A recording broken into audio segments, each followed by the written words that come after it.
కానీ ఇప్పుడు జయలలిత మరణం తరువాత జరిగిన అల్లకల్లోల రాజకీయ పరిస్థితుల నేపథ్యంలో డిఎంకేకి ప్రజలు పూర్తిగా పట్టం కట్టడం జరిగింది.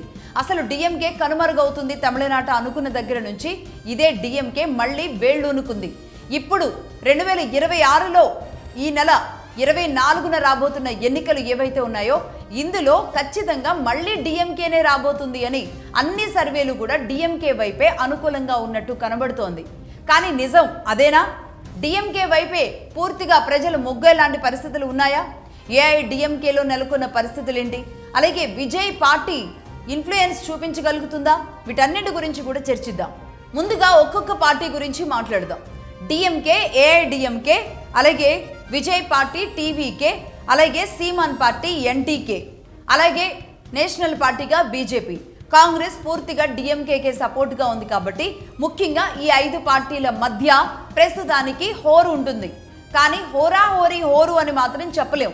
అంటే కొన్ని దశాబ్దాలుగా కరుణానిధి, జయలలిత మధ్య మాత్రమే యుద్ధం ఉండేది. అంటే డిఎంకే, ఏఐడిఎంకే మధ్య మాత్రమే యుద్ధం ఉండేది.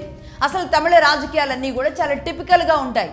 ఇదే సౌత్ ఇండియాలో, దక్షిణ భారతదేశంలో ఉన్న రాష్ట్రంలో ఒక టిపికల్గా ఉన్న పరిస్థితులు, అక్కడ ఉన్న మనుషుల భావజాలాలు, వీటన్నింటినీ కూడా అంచనా వేయడం అనేది కష్టంగా ఉండే పరిస్థితి కాదు. అయితే డిఎంకే లేదంటే ఏఐడిఎంకే ఎవరు ఎక్కువ తాయిలాలు ప్రకటించారు, ఎటువైపు వెళ్ళొచ్చు, ఇదే తమిళనాడు భావజాలం ఉంటూ వస్తుంది.